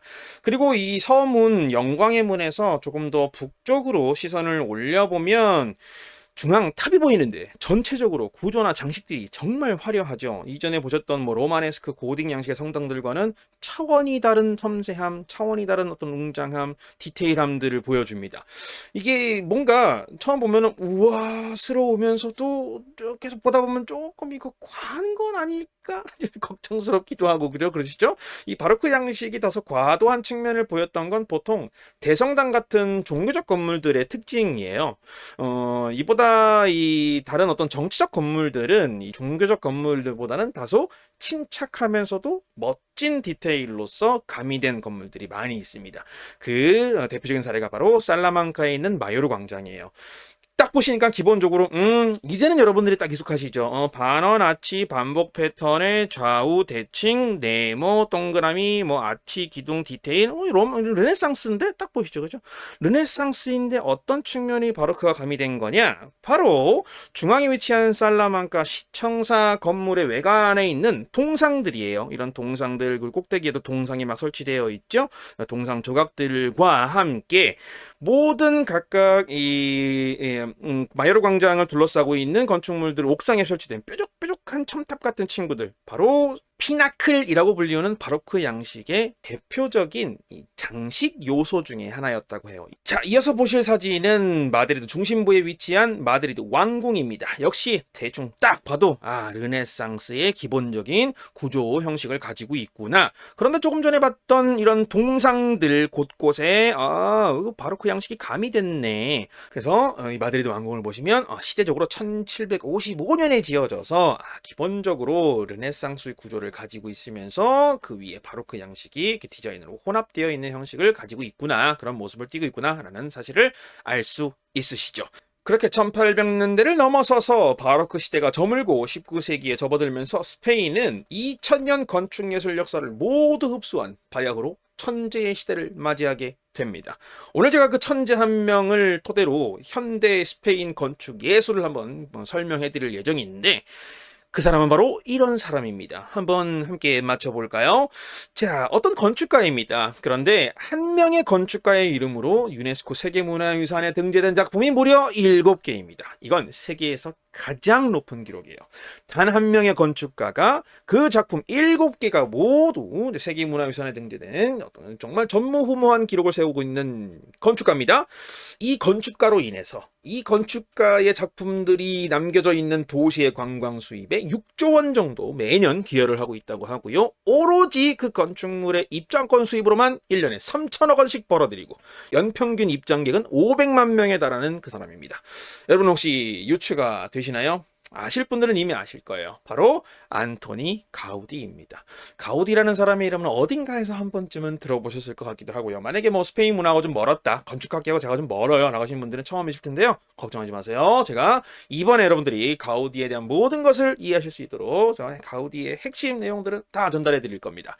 자, 뭔가 가우디를 제대로 이해하려면 당연히 그 생애를 한번 쫓아가 봐야겠죠. 가우디는요, 카탈루냐의 타라고나라고 하는 너무나도 자연이 예쁜 도시에서 태어났습니다. 타라고나는요, 카탈루냐 주의 수도인 바르셀로나에서 남쪽으로 해안을 따라서 약 100km 정도 가량 떨어져 있는데요. 예쁜 자연을 가지고 있었던 도시에서 가우디는 주물간을 운영하던 어느 대장장이의 5명의 자녀들 중에 막내로 태어났습니다. 그런데 이 당시 급속도로 자본주의가 유입되고 또 현대화가 시작되면서 대장장이들의 형편이 그리 넉넉하지 못했다고 해요. 가우디는 태어날 때부터 이 난산을 경험했고 또 이러한 후유증 때문에 어렸을 때 학교를 자주 결석했다고 합니다. 근데 이 당시에 학교를 빠지면 꼭 가우디는 타라고나 주변의 아름다운 자연들을 둘러보면서 시간을 보냈다고 해요. 그렇게 이 시기가 자연이라는 것을 자신의 작품에 녹여냈었던 가우디의 대표적인 특징에 가장 큰 영향을 미쳤을 거라고 많은 분들이 평가하고 계십니다. 보시는 사진은 타라고나에 위치한 어린 가우디 동상이에요. 그래서 가우디가, 몸이 허약한 가우디가 땅바닥에 앉아서 옆에 돌멩이나 여러 자연의 복합적인 요소들을 탐구하는 그런 모습들을 표현한 거라고 합니다. 그렇게 어려서부터 건축가적 기질을 보였던 가우디는요, 이 대장장이의 시대는 끝났다 라면서 건축가로서의 가우디의 삶을 적극적으로 아버지가 지원했다고 합니다. 그래서 아버지의 도움을 받아서 22세의 나이로 카탈로니아 건축학교에 처음 입학하게 되면서 이제 건축계에 발을 내딛게 되는데요.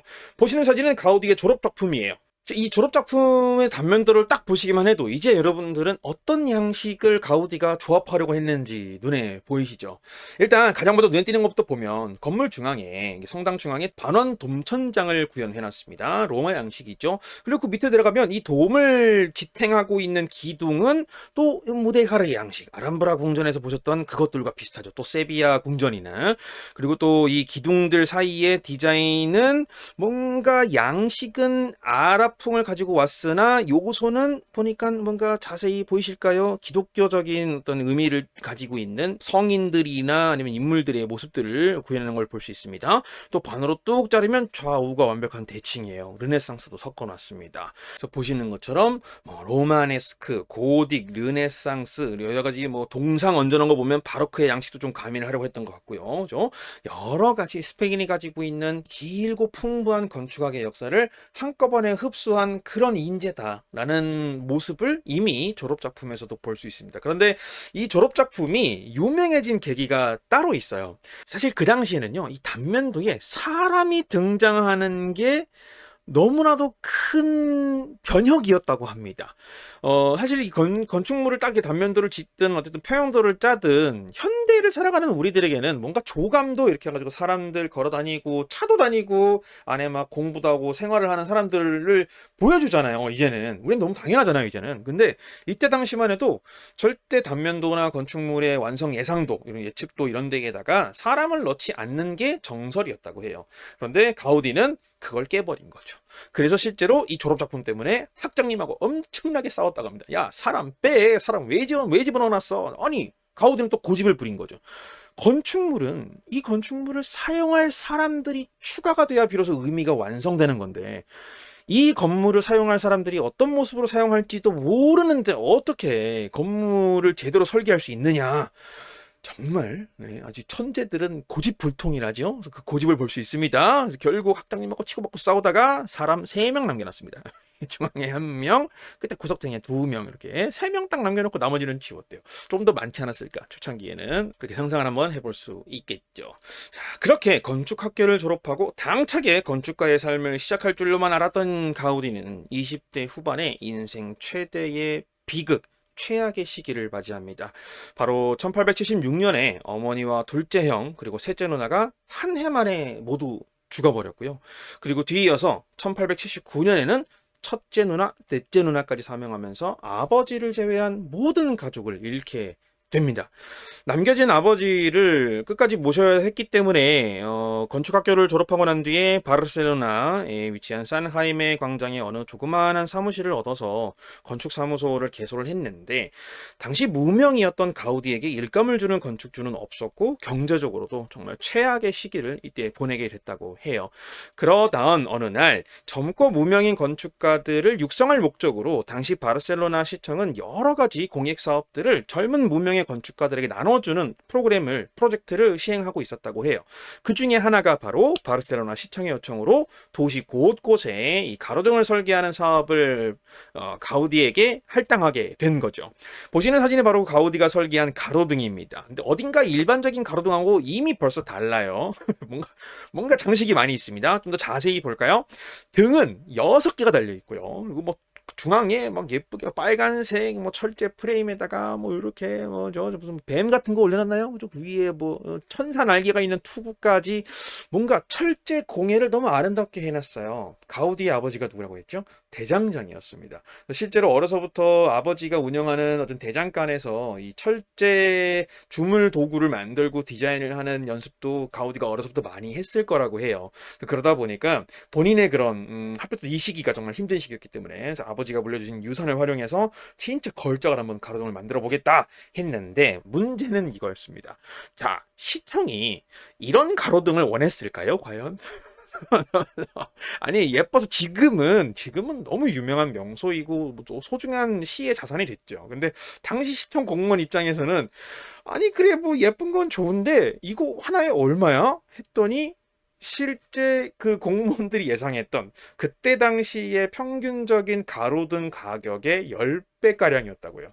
가로등 10개 지을 걸로 하나를 만들어 놨으니 시청 공무원 입장에서는 미치고 팔짝 뛸 노릇이겠죠. 그래서 이 가우디하고 시청 담당자들하고 엄청 크게 싸웠는데 결국 가우디는 야, 나 너희들이랑 일 안 해.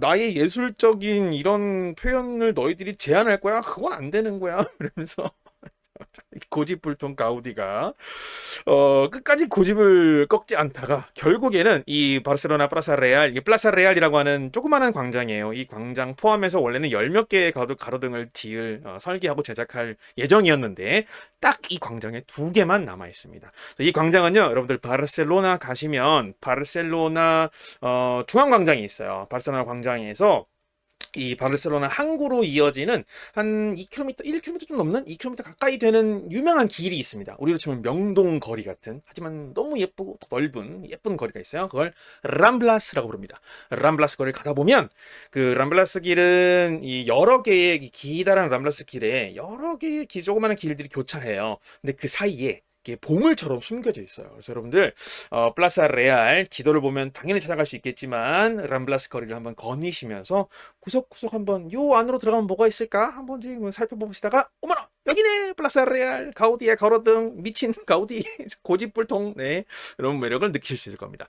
근데 여러분 이 철제 디자인이요 나중에 등장할 가우디의 최고 걸작들 중에 여러 개에서 등장합니다. 또 세계문화유산으로 등재되는 걸작들을 많이 만나볼 수 있으니까 기억해 주시고요. 어쨌든 이러한 사건을 계기로 이 이후로 가우디는 시청이나 뭐 공무원들, 행정기관, 공공기관에 의뢰하는 사업 절대로 안 하겠다라고 다짐을 하고 실제로도 안 했다고 해요. 그렇게 당연히 현실은 가혹했겠죠. 공공사업이라도 딴에서 어떻게 이 생활을 영위했어야 되는데 자신의 예술성을 제한한다라고 생각을 했던 가우디는 생계를 위해서 다른 건축사무소에서 여러 가지 잡무를 처리해주면서 아르바이트를 했다고 하는데 이때 가구를 설계하는 일도 했다고 해요. 근데 이 천재의 재능은 어디에서도 숨길 수가 없는 것이었는지 그 어떤 업체가 가우디에게 가구 제작을 의뢰하면서 이게 가우디의 운명을 바꾸게 됩니다. 바로 1878년 파리 만국 박람회에 출품하려던 어느 바르셀로나 고급 장갑 업체가 그 본인들의 장갑을 전시할 유리장을 가우디에게 의뢰를 하게 됐는데 이 가우디가 유리장을 너무 멋있게 만든 거예요. 이 꼭대기 한번 보세요. 여기 이 장식 보이시나요? 뭔가 날카로운 뭘로 만든 건지 철로 만들었습니다. 주물 기술인 철, 날카로운 어떤 곡선 그리고 이 곡선들이 복잡하게 조합돼서 뭔가 저도 이 표현이 좀 약해요. 제가 예술 쪽으로 강한 사람이 아니어서 어쨌든 그런 멋있는 느낌, 네, 멋있는 느낌의 철제 프레임을 이렇게 만들어가지고 이 유리장이 장갑보다 더 많은 주목을 받게 돼요. 그렇게 이 유리장에 현재 가치로 약 100조 원이 넘는 자산을 보유했을 것으로 추정되는 바르셀로나 최고 가부 에우세비 구엘이라는 젊은 사업가의 눈길을 싹 사로잡아 버립니다. 그렇게 구엘의 마음을 한 번에 얻게 됐고 또 그렇게 절친이 된 가우디는 구엘을 통해서 여러 성공한 사업가들을 만날 수 있었고요. 그래서 그들을 통해서 본인의 재능을 마음껏 펼치게 됐고 명성을 쌓아가기 시작했습니다. 그렇게 가우디는 30, 40대의 전성기를 맞이하게 되는데 그 시작점에 놓여져 있는 사건이 바로 1882년 사그라다 파밀리아 성당 건축 의뢰를 받게 된 것이었죠. 보시는 사진은 1905년도 사그라다 파밀리아 성당 건축 초기 사진입니다. 이 1882년부터 가우디 인생의 최고의 걸작 사그라다 파밀리아 성당 건설을 시작하게 됐고요. 30대 이후부터는 수많은 세계문화유산 등재 작품들을 만들어내면서 말 그대로 화려한 최고 전성기를 맞이합니다. 이 시기에 완성된 가우디의 작품들을 우선 하나씩 한번 살펴볼게요. 첫 번째 작품은 바로 2005년에 세계문화유산에 등재된 까사 비센스입니다. 여러분 딱 보시면 우와 예쁘다 생각이 드시는데 바로 곧이어서 집이라고요? 네. 스페인어로 까사는 집이라는 의미의 명사예요. 그리고 비센스는 이 집주인의 이름인 거죠. 비센스의 집이라고 부를 수 있는데 가우디 작품들 중에 까사 뭐뭐뭐라고 시작하는 것들이 많이 있습니다. 앞으로 많이 만나보실 거예요. 자, 일단 이 집을 딱 보시면 뭔가 아기자기하고 예뻐요. 네, 타일 장식을 이렇게 예쁘게 해놓은 걸 보니까 뭔가 타일 장식하면 이슬람 양식이잖아요. 그래서 그 돔도 뾰족하게 솟은 첨탑들 볼 수 있고 뭔가 미나렛을 연상시키기도 하고요. 그것들마저도 형형색색 예쁜 타일로 꾸며놨습니다. 그런데 이게 집이잖아요. 집인데 예쁘다 싶은데 이걸 내 집으로 쓰려고 그러면 너무 요란하죠. 너무 뭔가 화려한 거 아니야? 좀 이상한 느낌 드실 수 있어요. 하지만 이 집은 바르셀로나 포함 스페인 전역을 통틀어서 가장 큰 타일 제조 공장을 운영하던 사람이 바로 비센스입니다. 네, 너무 상징적이잖아요. 저 비센스 하면 그 제일 돈 많이 버는 제일 큰 타일 공장 사장, 그 양반의 집이면 이런 모양이야도 이해가 되죠. 그래서 이 집을 내부로 들어가기 전에 1층에 로비부터 한번 살펴보면요, 이렇게 생겼어요. 그래서 가우디가 이 철제 디자인이 탁월했던 게 이때부터 저희가 볼 수 있죠. 이때부터 적극적으로 가우디가 본인의 이 철제 주물 디자인, 설계의 역량을 꽃피우기 시작했다라는 걸 알 수 있죠. 근데 입구도 보시면 너무 예쁘게 만들어 놨어요. 그래서 철제의 어떤 디자인들 포함해서 뒤에 보면 예쁜 타일들의 반복, 모자이크 양식들 만들어 놨고요. 또 건물 내부로 들어가면 역시 아주 아름답게 꾸며놨습니다. 이 목재 가구들 역시 가우디가 모두 직접 디자인했다고 해요. 그리고 이 집주인과 그 가족들의 키도 보고, 실제로 높이가 다르잖아요. 웬만하면 똑같이 맞춰놨을 텐데 이걸 주로 사용하는 사람이 누구일 것이냐에 따라서 모두 하나 한 땀 한 땀 디자인했던 거죠. 자, 바로 가우디가 힘들었던 20대 시절에 알바로 가구 디자인 제작 실력을 높였던 게 이때 또 인테리어에서 빛을 발하게 돼요. 이 까사 비센스 안쪽으로 좀 들어가 보면 2층 어떤 코너에 발코니가 있는데 바로 비센스를 위한 흡연실입니다. 여러분 딱 보자마자 뭐가 떠오르셨나요? 그 아람브라 나사리 궁전의 돔. 네. 돔 기둥을 사선으로 조그맣게 잘라서 반복적으로 막 징그럽게 만들어 놨던 그 친구, 그 패턴이 보이셨나요? 네. 바로 스페인의 역사를 가우디 건축주의 어떤 사업의 배경, 그런 분위기들을 고려해서 이슬람 양식을 적극적으로 이 카사 비센스에 반영시켜 놓은 걸 확인할 수 있어요. 또 두 번째 가우디의 걸작 중에 하나는 1886년에 완공되고 1984년에 세계문화유산에 등재된 가우디의 최고 후원자 구애를 위한 궁전입니다. 뭔가 이름은 궁전인데 궁전까지는 아닌 것 같은데요 싶으시죠? 사실 여전히 이때 당시에도 스페인은 왕이 존재하는 나라였잖아요. 그래서 돈을 많이 벌었지만 이걸 티를 낼 수는 없었던 거예요. 그래서 결국 궁전의 이름을 지었지만 겉에는 뭔가 웅장한 느낌을 주기 위해서 궁전스러운 디자인을 딱 해두었습니다. 근데 이 건물의 주제가 있습니다. 앞서 보셨던 까사비센스가 타일 공예이자 이슬람이었다면 이 건물의 주제는 바로 궁전과 철제예요. 자, 좀 더 1층 자세히 보시면 이게 다 철로 만든 공예품입니다. 가우디가 직접 설계하고 직접 한 땀 한 땀 다 꺾어가면서 디자인을 한 것으로 알려져 있어요.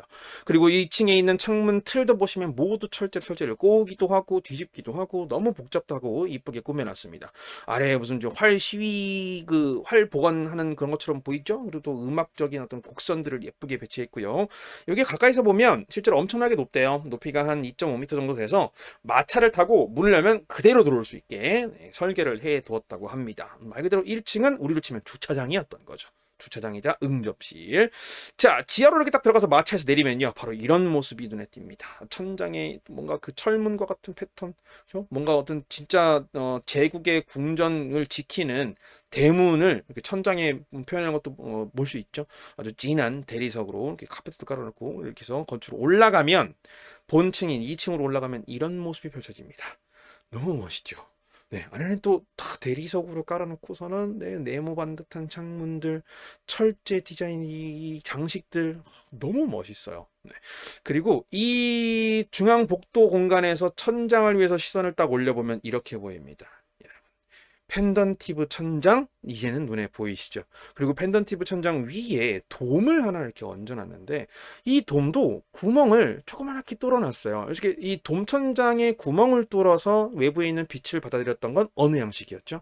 네, 아라베스크 양식이었죠. 아라베스크 양식을 이렇게 표현했어요. 그래서 햇빛이 반짝하게 비추는 어느 딱 그 시점에 대해서 여기를 바라보면 태양이 이렇게 태양빛이 있고 그 주변을 여러 개의 별들이 수놓은 것처럼 볼 수 있습니다.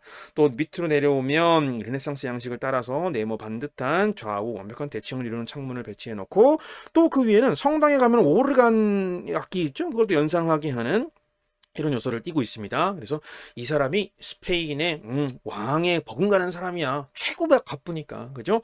그래서 여러 양식, 스페인의 모든 양식을 섞으려고 노력했다라는 점을 확인해 볼 수 있습니다. 자, 또 다른 정말 대표적인 이 가우디의 건축물 중에 하나, 까사 바띠오입니다. 네, 이 건물의 건축주는 최초의 마띠오였다는 걸 알 수 있죠. 건물을 외관만 딱 보시면 가장 처음 드는 생각이 무엇인가요? 바로 뼈예요. 해골, 그죠? 이 각각의 창문들의 발코니를 보시면 인간의 눈, 그죠? 머리 쪽 해골을 형상화한 것 같아요. 그리고 이렇게 기둥을 양쪽 그 창문을 지탱하는 기둥을 보면 뭔가 뼈처럼 생겼습니다. 그리고 가운데 보시면 골반뼈 같죠? 실제로 가우디는 이 아래쪽 부분을 통해서 여기 전면 파사드를 통해서 인간의 뼈를 표현하고 싶었다고 해요. 근데 그 이유는 잠시 뒤에 밝혀집니다. 왜 인간의 뼈를 외벽에 형상화해 놨을까? 또 중앙에 뭔가 이렇게 동글동글하게 디자인을 해놨는데 이건 무엇일지도 이따가 자세히 설명드릴게요. 그런데 여기서 여러분들이 한번 기억해 보셔야 될 거는 발코니, 해골 모양의 발코니가 다 있는데 마지막 두 개만 없어요. 네, 이게 무슨 뜻인지 조금 이따가 설명드릴게요. 자, 우선 너무 아래서만 봤으니까 위에 지붕과 천장은 어떻게 생겼을지 한번 살펴보자고요. 지붕이 이렇게 생겼습니다. 그럼 지붕 보면 혹시 뭐가 떠오르세요? 형형색색 예쁜 사각형 타일들을 반복적으로 쌓아서 놨습니다. 마치 용 비늘 같지 않나요? 네, 실제로 용 비늘을 형상화했고요. 그 용의 눈을 표현하는 거예요. 그런데 용을 형상화해놓고 가운데 우뚝 솟은 어떤 뾰족한 첨탑 위에 십자가가 보입니다. 이 십자가는 사방 십자가라고 해서요. 이 상하 좌우 어느 측면에서 봐도 십자가처럼 보이게 만든 구조물이에요. 그리고 옆에 우리 아까 보셨던 피나클, 이 바로크 양식의 상징인 피나클을 형성한 것처럼 보이기도 하고요. 자, 왜 용 지붕을 만들었을까는 바로 바르셀로나가 가지고 있는 너무나도 유명한 바르셀로나 수호성인인 산조르디의 전설 때문이에요. 바르셀로나의 어떤 전설에 따르면 예전에 이 바르셀로나 인근에 어떤 용이 한 마리 살았대요. 그 용입니다. 바르셀로나 사람들은 한 명 한 명 돌아가면서 시민들을 인신공양을 해서 용이 본인들을 다 잡아먹지 않게끔 이렇게 해서 유지해왔다고 해요. 그런데 어느 날 한 명 한 명 차례를 돌아가다 보니까 이 바르셀로나에 살았던 한 공주의 차례가 다가온 거예요. 그래서 공주를 결국 어쩔 수 없이 용의 어떤 제물로서 데리고 갔는데 이 공주를 구해야 된다던 산조르디 기사가 창을 딱 하나 들고 가서 용을 무찌른 거죠. 그래서 이 바르셀로나의 수호 성인이 되게 됐습니다. 이 바르셀로나의 오랜 전설 속에 등장하는 이 용을 찌르는 창을 바로 이 십자가로 표현한 거예요. 네, 그래서 용의 배 부분이 용의 머리, 목 부분이 창에 뾰족하게 찔려서 관통되어 있는 그런 형상을 표현한 거죠. 자, 여러분들이 눈치채신 것처럼 까사바띠오는요 바르셀로나를 컨셉으로 했습니다. 그러면 왜 두 개의 창문이 없을까요? 사람들이 무수히 제물로 바쳐지다가 결국 산조르디의 창을 통해서 나머지 사람은 제물로 바쳐지지 않았어요를 형성한 게 아닐까? 이런 걸 의도하지 않았을까? 네, 가우디가 굳이 일부러 두 개를 빼놓는 거는 그런 이유가 아니었을까라고 많이들 추측을 하고 있습니다. 자, 이 까사바띠오 내부로 들어가 보겠습니다. 1층 응접실로 들어가 보면 2층 본당으로 거실로 향하는 계단이 하나 있는데 딱 봐도 나무로 이렇게 뭔가 척추뼈를 형성하는 것 같지 않나요? 바로 이 척추뼈를 용 몸의 내부, 용가리 안에 척추뼈를 형성한 거다라고도 많이들 평가합니다. 그렇게 2층 계단을 통해서 척추 계단을 통해서 거실로 올라가 보면 너무나도 예쁜 곡선들의 조합을 이루고 있는 디자인을 볼 수 있어요. 실제로 가우디는 자연을 최고의 건축적 영감의 소재로 삼았다고 말씀을 드렸었죠.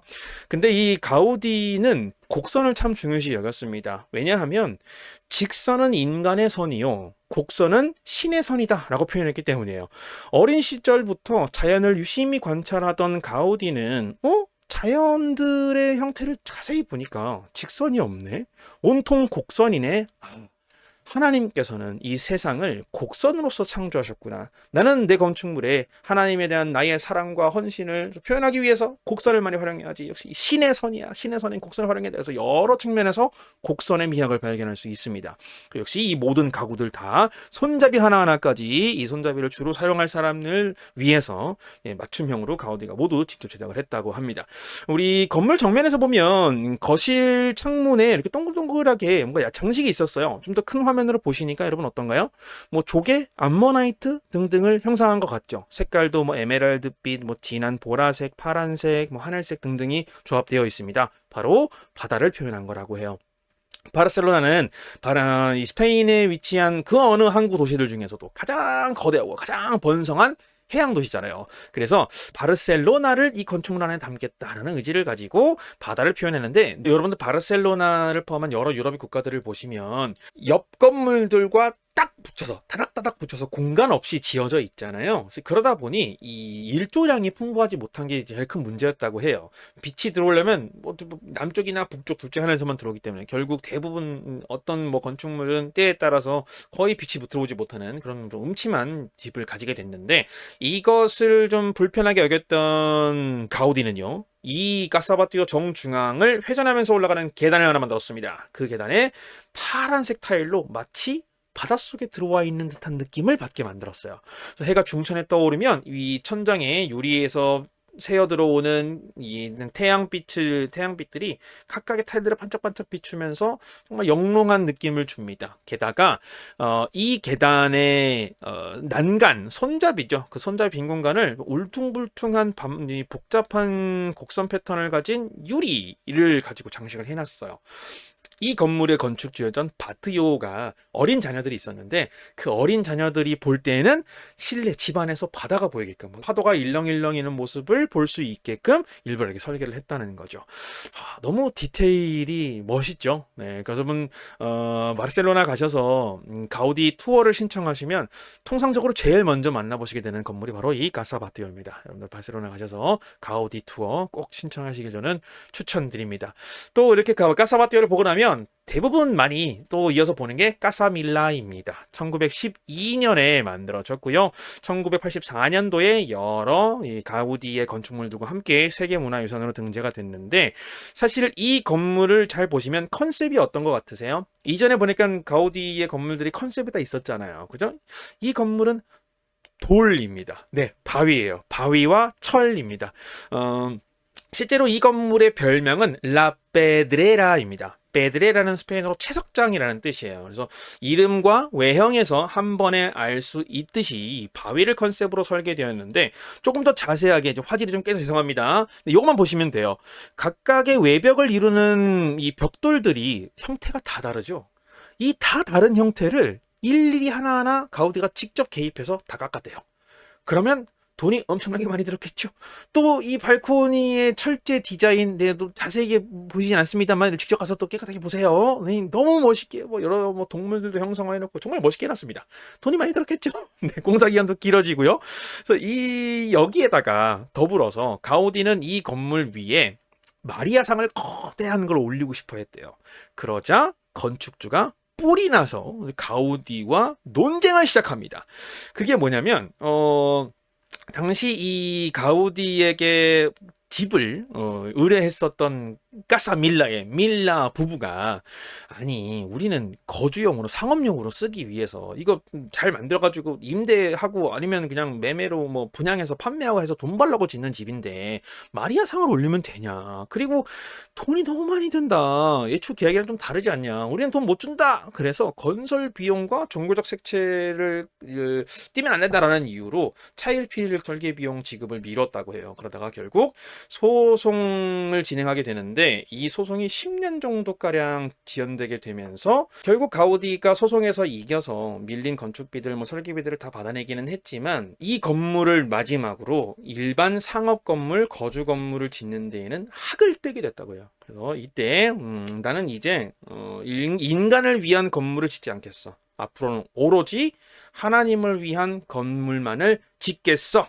이런 건축에 매진하겠어 라고 다짐을 하고, 자신의 전 재산을 최고의 걸작으로 평가받는 사그라다 파밀리아 성당에 올인합니다.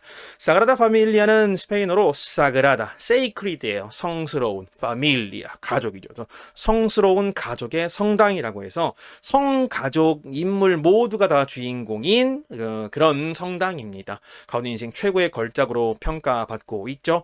조금 더 가까이 들어가서 동쪽에 위치한 탄생의 파사드를 먼저 들어가 보면, 여기는 가우디가 처음부터 끝까지 모두 다 설계했습니다. 아주 복잡한 어떤 그 조각들을 볼 수 있고요. 딱 봐도 멀리서 보나 가까이서 보나 웅장한 매력을 보이고 있죠.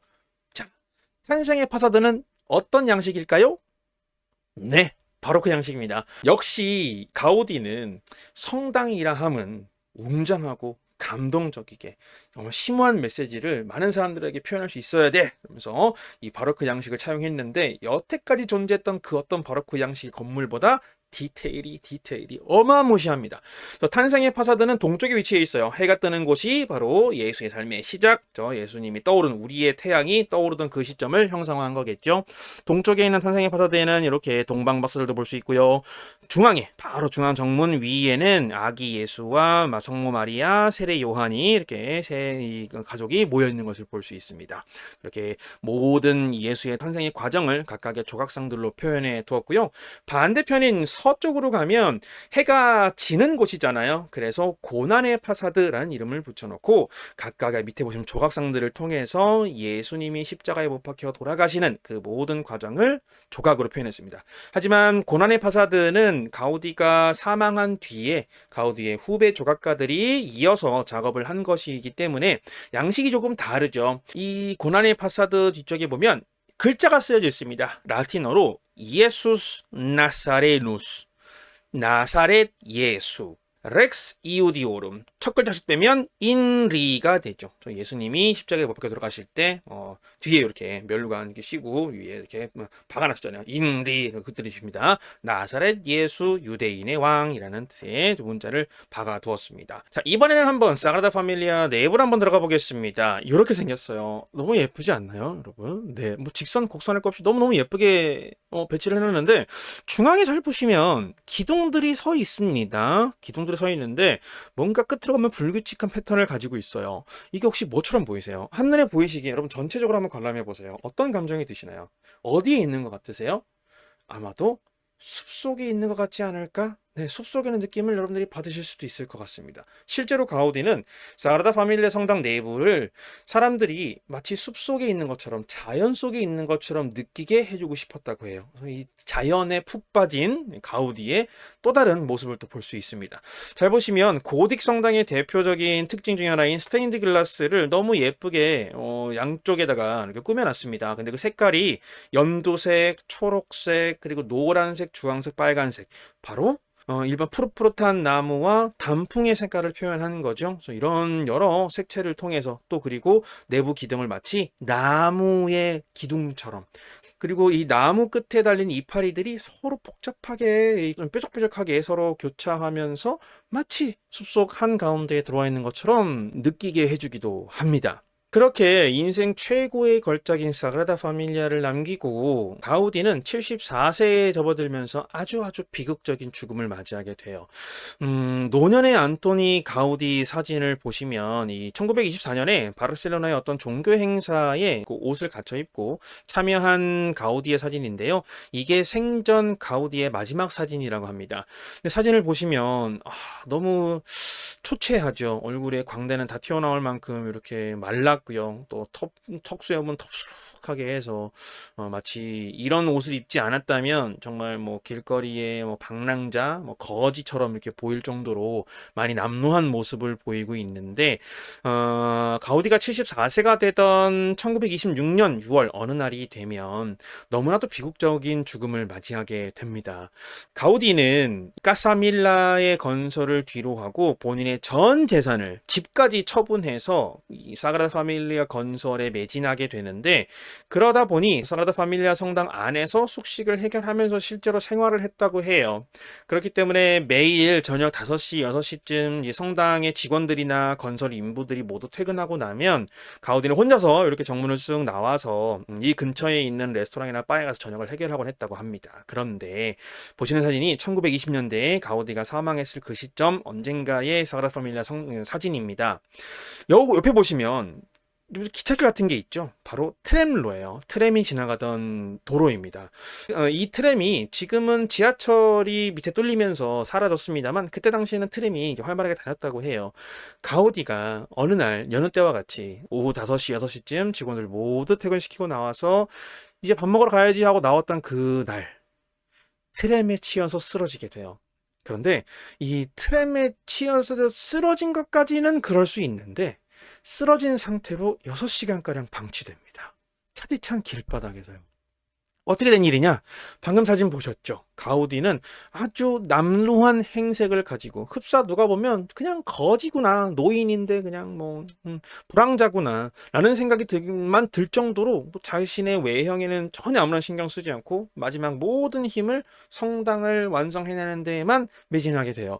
그러다 보니 지나가는 사람들이 가우디가 쓰러진 걸 보고도 그 턱이 이렇게 수염이 이렇게 돼 있는데, 당시 사람들이 당시에 바르셀로나 사람들 중에 가우디를 모르는 사람은 없었을 테지만 그만큼 유명했으니까. 그런데도 그 행색이 너무 남루해서 쓰러진 가우디를 알아보는 사람이 한 명도 없었다고 해요. 그러다 두세 시간쯤이 지나서 이 가우디를 어떤 주변 사람들이 길 가는 행인들이 가우디를 보고 택시에 옮겨 태워서, 당시 바르셀로나에서 이 불황자들을 전문으로 받아주던 국공립 또는 종교적인 병원이 하나 있었는데, 그 병원에 데리고 가려고 하니까 택시 기사들이 승차 거부를 했대요. 이 사람 태우고 가봐야 나 돈 못 받을 것 같은데. 네, 이렇게 안타깝게도 가우디는 결국 6시간이 흐른 뒤에서야 피가 철철 흐르는 안타까운 모습으로 병원에 결국 도달하게 됐고, 병원에 도착한 뒤로도 두세 시간가량 방치가 됐다고 해요. 결국 가우디가 밖에 나갔는데 일정 시간이 지나도 돌아오지 않는 것을 의심했었던 가우디의 제자들이 막 여기저기 방면으로 가우디를 찾아가서 결국 병원에 찾아갔지만 여전히 방치되어 있는 가우디를 보고, 니네들 뭐냐, 이 사람이 가우디 선생님이다, 빨리 치료해라 라고 얘기를 했지만 이미 때는 많이 늦었다고 합니다. 그렇게 너무나도 비극적이고 안타깝고 어이없는 죽음을 당하게 돼요. 이러한 비극적인 죽음 때문에 아마도 가우디가 후대의 바르셀로나 사람들에게, 또 여러 스페인 사람들에게 더 많은 안타까움을, 또 더 많은 반성을 하게 만들고 그의 작품들을 더 귀하게 만들진 않았을까, 그렇게 생각을 합니다. 이 사진에 보시는 모습이 바로 가우디가 마지막까지 완성시켜 놓은 모습이고요. 이 이후로 후대들이 가우디가 가우디 성당 내부에 남겨놓은 여러 자료들을 활용해서 가우디의 꿈을, 가우디의 목표를 이루기 위한 대장정을 시작했고, 현재 2024년 탄상의 파사드는 모두 완성이 됐고요. 후면의 서쪽면의 고난의 파사드도 건설이 완료된 상태입니다. 현재 남아있는 작업은 남쪽의 영광의 파사드인데요. 남쪽의 파사드와 성당 정중앙에 6개의 탑 공사만 남겨두고 있습니다. 먼저 남쪽의 영광의 파사드는 가우디가 남겨둔 설계도에 따르면 완성된 모습이 대략 이렇게 생겼을 것 같다고 해요. 멋있죠. 뭔가 웅장한 별들이 하늘을 향해서 쭉 서서 올라가는 그런 모습, 그런 형상을 띠고 있고요. 전체적으로 중앙의 탑까지 모두 완성이 되고 나면 이런 모습이 될 거라고 합니다. 완공 시점은 2026년으로 잡고 있는데 사실 그게 가능할지는 모르겠어요. 지금 노란색으로 표시되어 있는 것들이 완성이 된 것들이고요. 흰색으로 표시된 지점들이 아직 완성되지 못한 지점을 의미합니다. 전체적인 탑의 구조를 보시면 여기 북쪽에 성모 마리아 탑이 위치해 있고요. 여기 성모 마리아 탑입니다. 그리고 그 정중앙에 예수의 탑이 배치될 예정이에요. 이 예수의 탑이 완공되고 나면 최고 높이 172.5m가 될 것으로 예정이 되어 있는데, 왜 하필 172.5m냐? 그것도 종교적인 이유가 있습니다. 여러분, 바르셀로나 가시면 바르셀로나 중심부 구시가지에서 남쪽으로 가시면 몬주익 언덕이 있어요. 몬주익 언덕 혹시 들어본 적 있으신가요? 몬주익은 나중에 또 우리 여행편을 소개시켜 드리겠습니다만, 한번 이 몬주익 언덕을 방문한 남녀 커플은 반드시 사랑이 이루어져서 다시 몬주익 언덕을 찾게 된다는 전설을 가진 너무너무 예쁜 그 언덕입니다. 그 언덕이 해발 173m예요. 이유가 보시나요? 네, 가우디는 더 높은 건축물을 지을 수 있었음에도 불구하고 하나님이 만든 자연상의 걸작, 자연의 건축물 몬주익 언덕보다 내가 만든, 고작 인간이 만든 건축물이 그보다 높을 수는 없어 라고 생각하고 그보다 딱 0.5m 낮은 172.5m로 설계를 했다고 합니다. 어쨌든 이렇게 172.5m의 예수의 탑을 필두로 그 양옆에 4대 복음서의 주인공이죠. 마가, 누가, 요한, 마태, 요 4개의 타워, 그리고 마리아 탑까지 해서 모두 완성이 되고 나면 이런 형상을 띌 거라고 합니다. 네, 완공 예정은 2026년이지만 실제로 그게 가능할지는 아무도 모르죠. 그래서 완공이 저도 되기를 바랍니다만, 여러분들이 완공이 되기 전에 한번 가서 보시고 나중에 완공이 된 다음에 한번 더 보시면 더 뜻깊은 여행이 되지 않을까라고 저는 조심스럽게 생각해 봅니다. 자, 이렇게 오늘 우리 스페인의 건축편을 모두 마치고요. 우리는 2부에서 스페인 미술로 한번 만나보도록 하겠습니다. 스페인은 세계 3대 미술관을 보유하고 있는 나라잖아요. 역시 스페인의 미술 이야기는 빼놓을 수가 없겠죠. 바로 그 프라도 미술관의 역사적인 현장으로 우리는 다음 시간에 한번 함께 떠나보도록 하겠습니다. 긴 시간 시청해주셔서 감사드리고요. 오늘 영상이 유익하고 재미있는 영상이었기를 바라면서 저는 이만 물러가고 다음 시간에 다시 인사드리겠습니다. Muchas gracias. Hasta luego. Chao.